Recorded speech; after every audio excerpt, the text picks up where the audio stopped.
کوئی بھی چیز بری ہو اور اس کو علل اعلان کوئی بندہ کہنا چاہ رہا ہے، اللہ ہرگز اس کو پسند نہیں کرتا۔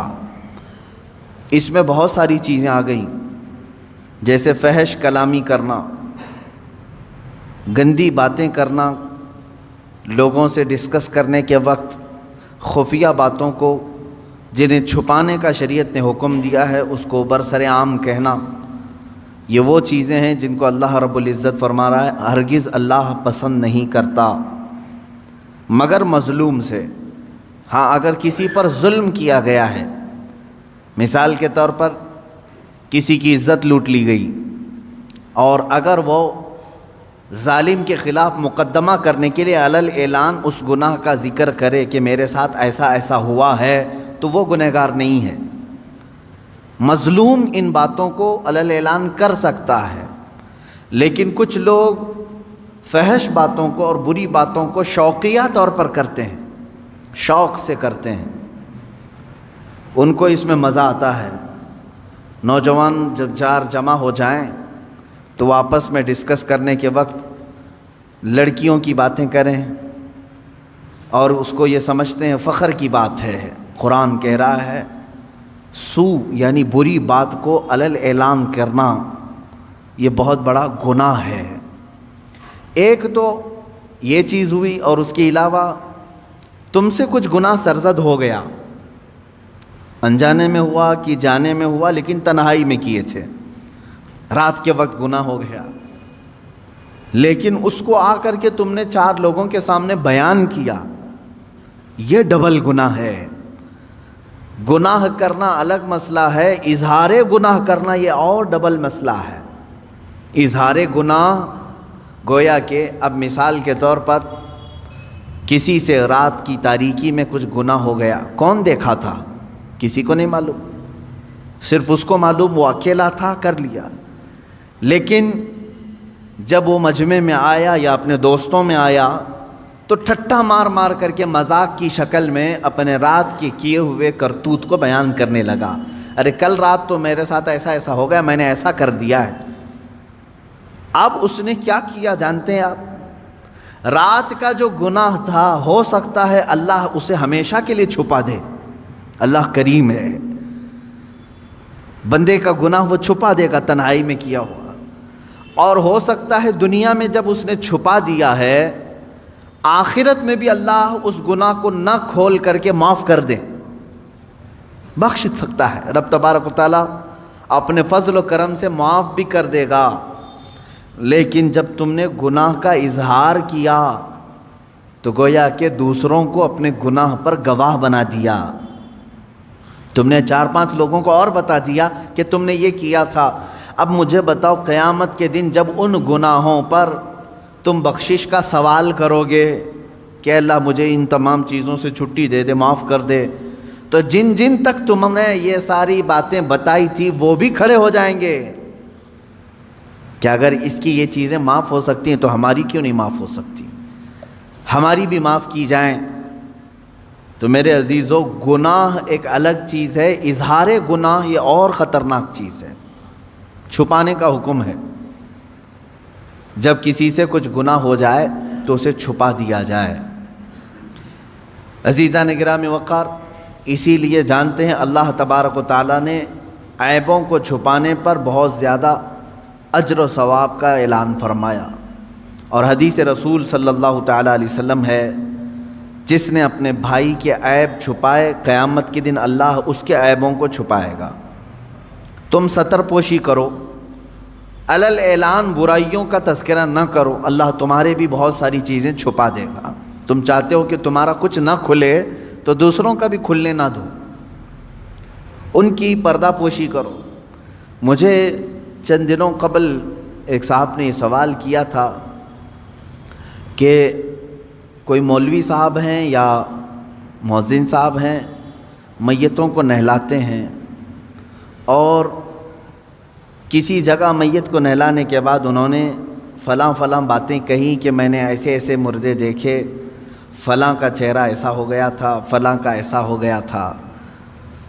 ان میتوں کے متعلق وہ اس طرح کی باتیں کرتے ہیں، اور پھر لوگوں کو یہ کہتے ہیں کہ تم ڈر جاؤ، یا اپنی دھاک ان پر جماتے ہیں اور یہ کہتے ہیں کہ اگر تم فلاں فلاں میرا کام نہیں کرو گے تو تمہارے باپ کو میں نہلایا ہوں سب لوگوں کو بتا دوں گا، معاذ اللہ رب العالمین۔ اسی لیے جانتے ہیں آپ، ایک صاحب نے فون کر کے ہم سے یہ مسئلہ پوچھا کہ وہ اس طرح سے دھمکی بھی دے رہے ہیں کہ کچھ لوگوں کو، کیا مسئلہ ہے؟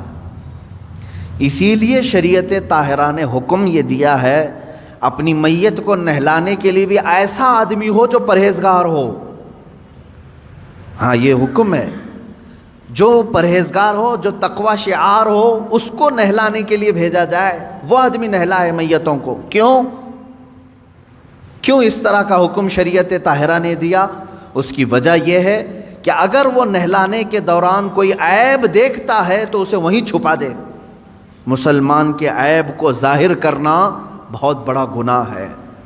جب آپ میت کا کوئی عیب نہیں بیان کر سکتے تو پھر زندوں کا عیب کیسے بیان کر سکتے ہیں؟ زندے کو تو اور مجمع میں رہنا ہے، میت کو تو اب قبرستان میں جانا ہے۔ اب اس کے تم جو برائیاں بیان کر رہے ہو میت کی، یہاں تو کوئی اس کو اب برا بھلا کہنے والا کوئی نہیں رہے گا، وہ تو قبرستان اپنے الگ شہر چلا گیا۔ لیکن شریعت نے جب میت کی برائیاں کرنے کو منع کیا ہے تو آپ اندازہ کریں زندوں کے عیبوں کو کھولنا کتنا بڑا گناہ ہے۔ اور ایک بات یہ بھی یاد رکھ لیں، جنہوں نے مسئلہ مجھ سے پوچھا تھا میں ان کو یہاں ذکر کر کے میسج بھی دے دیتا ہوں، جو بندہ چاہے وہ مولوی ہو، مؤذن ہو، جس نے بھی ایسی حرکتیں کی ہیں کہ میتوں کو نہلانے کے بعد ان کے گھر والوں کے ساتھ بلیک میلنگ کرنا، میں کہتا ہوں ایسا شخص فاسق و فاجر ہے، بدترین گنہگار ہے، اور اسے آئندہ اس طرح مومن میتوں کو نہلانے کا کام ہرگز نہ دیا جائے۔ یہ بات آپ سمجھ کر کے چلے ہیں کہ مومن وہ ہے جو اپنے دوسرے مومن بھائیوں کی عیب پوشی کرے، یعنی چھپا دے۔ اب دیکھیں آیت پڑھیں، یہاں پر جس بات کا ذکر ہے وہ باتوں کا ہے، لا يحب اللہ الجہر بالسوء من القول، باتوں میں بری بات علل اعلان کرنا اللہ کو سخت ناپسند ہے۔ بری باتیں، اس میں کیا کیا چیزیں آ گئیں؟ وہ سارے گانے جن میں فحاشیاں ہوتی ہیں وہ بھی اس میں آ گئیں، اللہ ہرگز نہیں پسند کرتا۔ بعض لوگ یہ سمجھتے ہیں فیشن ہے، اس میں غلیظ باتیں ہوتی ہیں۔ بعض شعراء ایسے ہوتے ہیں، شاعر لوگ، جس میں غلاظت بھری ہوئی ہوتی ہے، عورتوں کے اندرونی معاملات پر گفتگو کرنا اور اس پر شعر و شاعری کرنا، اور فحاشیت کی طرف خصوصیت کے ساتھ کچھ شعر ایسے ہوتے ہیں جن سے شہوت کو ابھارا جائے۔ میرے عزیزو، یہ تمام باتیں اس آیت کے اندر ہیں۔ اللہ نے فرمایا ایسی بری بات کا علل اعلان کرنا اللہ رب العزت کو سخت ناپسند ہے، سخت ناپسند ہے۔ ایک حدیث میں نے پڑھی، آپ سب توجہ رکھیں میرے عزیزو، بچوں، جوان۔ فحاشی کی باتیں عام طور پر لوگ بیٹھ کر کے ڈسکس کرتے ہیں، جانتے ہیں اس کا انجام کیا ہونے والا ہے؟ تم سوچتے ہوں گے ٹھٹا مار کر کے ہنس دیے، فلاں عورت کے اندرونی معاملات پر ہم گفتگو کریں، فلاں لڑکی کی فگر کے بارے میں بات کریں، معاذ اللہ۔ ایسے بہت ساری چیزیں ہیں جو غلاظت ہے، اس کو علل اعلان آدمی کر رہا ہے۔ اس کا انجام کیا ہے؟ حدیث پاک میں ہے، فرمایا گیا جب وہ مرتا ہے تو اس کے منہ سے ایک اتنی تیز بدبو نکلتی ہے جس سے جہنم بھی کانپنے لگتا ہے۔ یہ ہو سکتا ہے کہ سامنے والوں کو نہ سونگھنے میں آئے جو اس وقت میت کے ہیں، لیکن یہ باطنی بدبو اس کے منہ سے نکلتی ہے جس سے جہنم کانپنے لگتا ہے۔ اتنی خطرناک بدبو اس کے منہ سے نکالی جائے گی۔ جو اپنی زندگی میں فحش کلامی کرتا تھا، میرے عزیزو، گناہ کس سے نہیں ہوتے ہیں؟ گناہ بہت سارے لوگوں سے ہو جاتے ہیں، لیکن ان گناہوں کا اظہار کرنا اپنی زبان سے یہ غلیظ گناہ ہے، سخت ترین گناہ ہے۔ تم لوگوں کے سامنے بیٹھ کر کے جب بیان کرو گے تو اس کا مطلب یہ ہوا کہ اللہ کو تم سینہ زوری کر رہے ہو، اترا کر کے بتا رہے ہو، دیکھ میں نے چھپ کر کے کیا بھی اور سب کو بتا بھی رہا ہوں، کون میرا کیا کر لے گا؟ معاذ اللہ رب العالمین۔ تو گویا کہ تم رب ذوالجلال سے کوئی خوف نہیں رکھتے۔ مومن کی شان یہ ہے کہ انجانے میں بھولے میں گناہ ہو گیا تو سر جھکا کر کے چلتا ہے، شرمندگی سے ڈرتا ہے، کہیں میرے مولا کی پکڑ نہ ہو جائے، رات میں مجھ سے ایسے خطا ہو گئی ہے، مجھ سے غلطی ہو گئی ہے، گناہ ہو گیا ہے۔ اب وہ دن بھر شرم سے چلتا رہتا ہے، شرماتا رہتا ہے، میں آسمان کی طرف منہ کیسے اٹھاؤں، رب تبارک و تعالی مجھ سے خفا تو نہیں ہے، ناراض تو نہیں۔ یہ فیلنگ مومن کی ہوتی ہے۔ لیکن جب کسی کے دل سے ایمان رخصت ہو رہا ہوتا ہے تو وہ گناہوں پر فخر کرنے لگتا ہے، کل رات میں نے جو کیا اچھا ہی کیا، کون سا برا کام کیا، اور پھر 4 لوگوں کو اپنے گناہ پہ گواہ بھی بناتا ہے۔ اس چیز سے، اس حرکت سے ہمیشہ بچتے رہے۔ گناہ کرنا اور ہے، اظہار گناہ اور بڑا گناہ ہے۔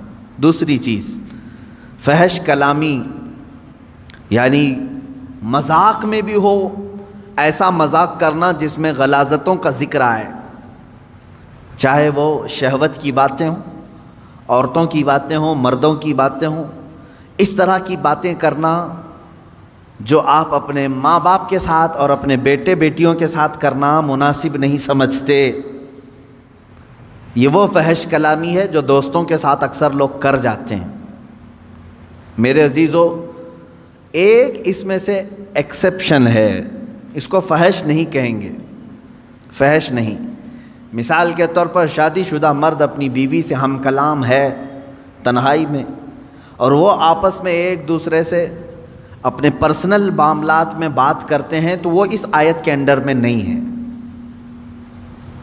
اس کی اجازت ہے ان کے لیے، وہ اس آیت کے انڈر میں نہیں ہے۔ مرد اپنی عورت کی تعریف کرے، اگر اس کے چہرے کی، اس کی خوبصورتی کی تعریف کرے، تو یہ اس آیت کے اندر میں نہیں آئے گا کہ برائیوں کا اس نے علی اعلان تذکرہ کیا، نہیں۔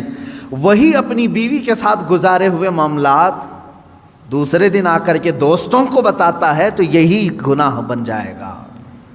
اپنی بیوی سے تذکرہ کرے گا، حلال ہے، لیکن جب دوسروں کے سامنے آ کر کے ان چیزوں کو بیان کرے گا تو یہ حرام ہے، اور وہ گناہ کر رہا ہے، بری بات کو علی اعلان کر رہا ہے، حالانکہ اس کے لیے حلال تھا، لیکن یہ ذکر اپنی بیوی کے ساتھ کر سکتا تھا۔ یہی چیز عورتیں اگر اس طرح کی حرکتوں میں مبتلا ہیں کہ چاہے تم اپنے شوہر کے ساتھ جس طرح سے بھی رہو، حلال طریقے سے اسلام نے جو اجازتیں دی ہیں تم زندگی گزارو، ان کے ساتھ رات گزارو، لیکن رات کے معاملات کو اگر عورتیں 4 عورتوں میں بیٹھ کر کے بیان کرتی ہیں تو بھی وہ اس آیت کے انڈر میں آتی ہیں۔